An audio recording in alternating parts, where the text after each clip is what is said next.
Hello and welcome to the first episode of Educhat with Dr. Sujit. And in this series, I'm going to answer your questions. And in the first episode itself, we received quite a few questions. And yes, we have selected 3 best questions today, which I'm going to answer for you. And behind the camera, the voice of the question is Shivani.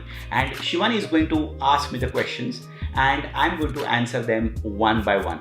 And yes, as promised, in the end of this episode, I'm going to select the best question of the week, and the person who has asked the best question is going to get the copy of my international bestseller book, Age Dentalpreneur.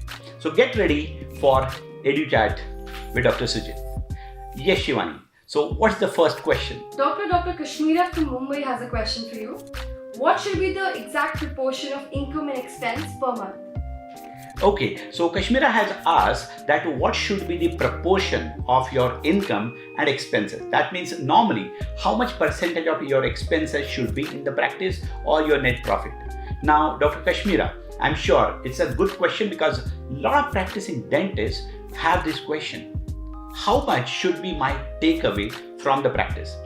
Now let me tell you, the straight answer for this is it will depend on different practices. Yes, the expenses cannot be same. The expenses will differ from city to cities and then from place to place. If someone who is practicing in bigger cities, metro cities, naturally the expenses will be on higher side. If somebody is practicing in a smaller city or a small place, maybe rural part of the country, the expenses are always on the lower side. So the first criteria is that where you practice. Number 2, the second criteria about for your expenses is what kind of practice you have. So normally if you do a lot of implants kind of practice, so the expenses are always on higher side. And if you do general dental practice where you have more of root canal and routine dentistry kind of cases, the expenses are always on lower side. If you are oral surgeon, the expenses are very low, especially if you don't have your own operation theater or if you operate in different hospitals. So how much should be the expenses? So the range varies from it's like 20% to 50%. And as I said, the criteria for that 20 to 50% of your expenses depends on the kind of practice you have and the place where you practice. And there are 2 types of expenses all of us as practicing dentists have. Number 1 is the fixed expenses and number 2 is variable expenses. Now the fixed expenses are your rents or your maintenance, your staff salary, your electricity, your Wi-Fi, mobile and all those bills. Even if you don't get even a single patient, you still have those expenses. And the variable expenses are your disposables, your materials, and your dental lab bills. So all these expenses needs to be considered. And remember, it's not that you always work by keeping your expenses in mind. No, add value to your patients and the expenses is part of your practice. So anywhere between like 20 to 50, sometimes 60% of your expenses are okay, depending upon these 2 factors. So next question, Shivani. What things you should consider if you want to start a dental practice in partnership? Dr. Deepu has this question for you. Okay, so dental practice in partnership. Now, this is a very popular trend in the Western world. However, partnering with someone to start a dental practice is not something which is really popular in our country. But having said that, remember, if you want to start a dental practice in partnership with someone, the most important things which you, like both or multiple partners, you need to consider is this. First is clarity. Remember, everything should be crystal clear, absolute crystal clear. Now what do I mean by that? Your different roles, what kind of partnership you have, what type of roles every single partner is going to play. Is the partner a passive partner? is the partner is only investment partner, or the partner is working partner, or all of you are going to invest the same amount of money and at the same time do the same amount of work. So the clarity is extremely important. Clarity creates conviction. So if you don't have clarity, you'll not have problems in the beginning. But as you become successful, the problems becomes bigger. Remember, whenever we do work in partnership with anybody, in the beginning, everybody is focused, everybody is enthusiastic, looking forward to a great partnership. But then as the time passes, failure creates problems between the partners and success creates bigger problem, especially when you start making a lot of money. So the clarity is extremely important. The second is the trust. So no matter what, you should trust your partners, and the vice versa is equally true. And third is absolute open communication. There should be no misunderstandings which can lead to any sort of problem and breaking your partnership.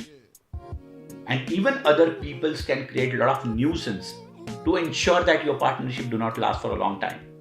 So remember, you should have that absolute open communication with your partners, and this can happen only if you have a system where you are going to have your regular meetings with each other on an absolute frequent basis. And then the last important thing is all these things which we have discussed, whether it is about that role clarity, that investment, that working, every single thing should be documented on paper. Never assume anything while jumping into any partnership.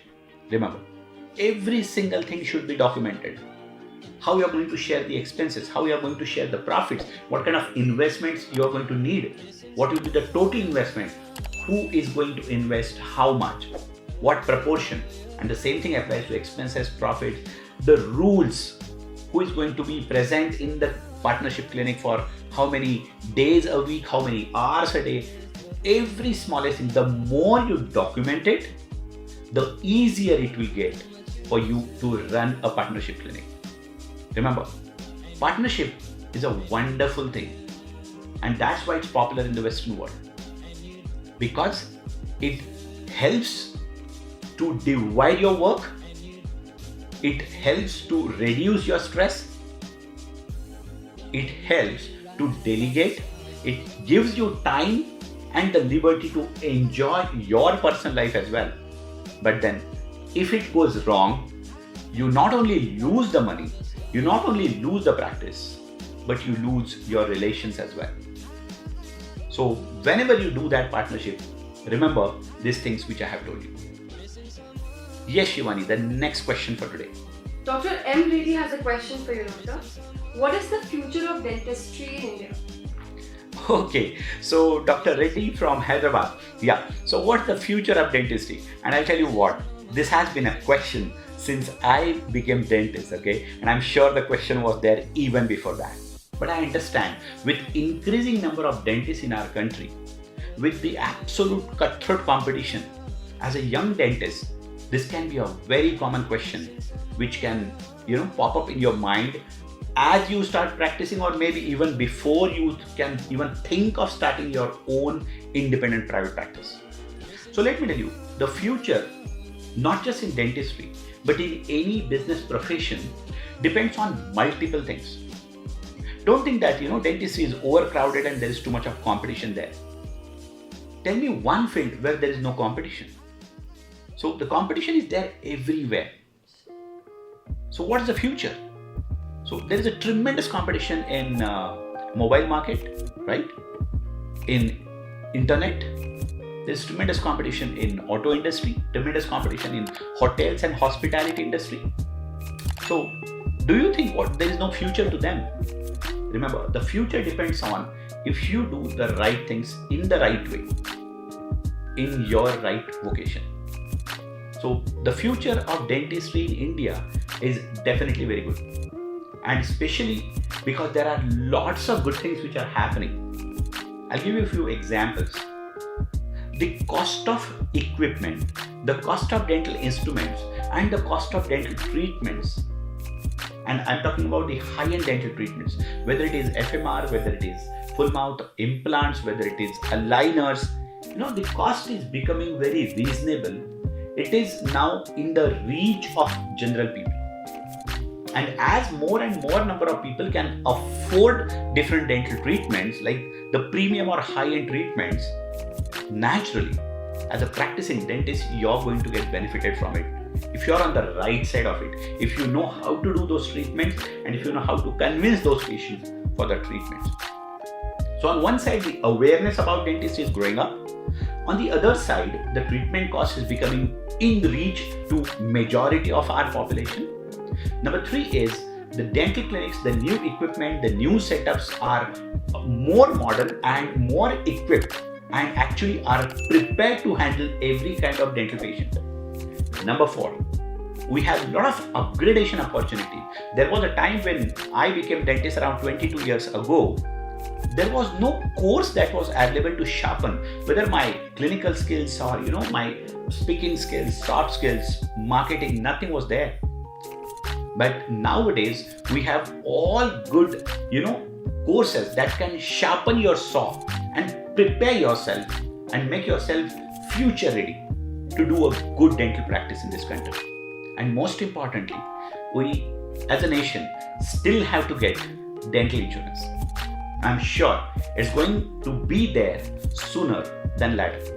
So the future of dentistry is really good in India, provided you are on the right side of it, you are doing the right things. In fact, I always said in my lectures and my courses that the best of dentistry is yet to come in this country, but only for those who are prepared for it. So I want you to prepare yourself, Dr. Reddy, very well for this, because if you're on the right side, the economy is going to go up, the stock markets are going to go up, dentistry is going to go up. Make sure that you know what exactly it takes to build a successful and a profitable dental practice.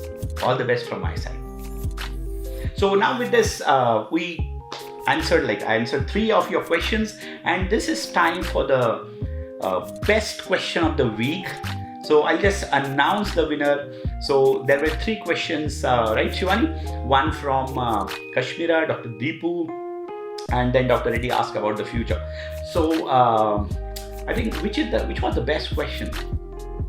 And I think we should give it to the last question, isn't it? Yeah. So even Shivani is agreeing to it that the future of dentistry in India should be considered as the best question.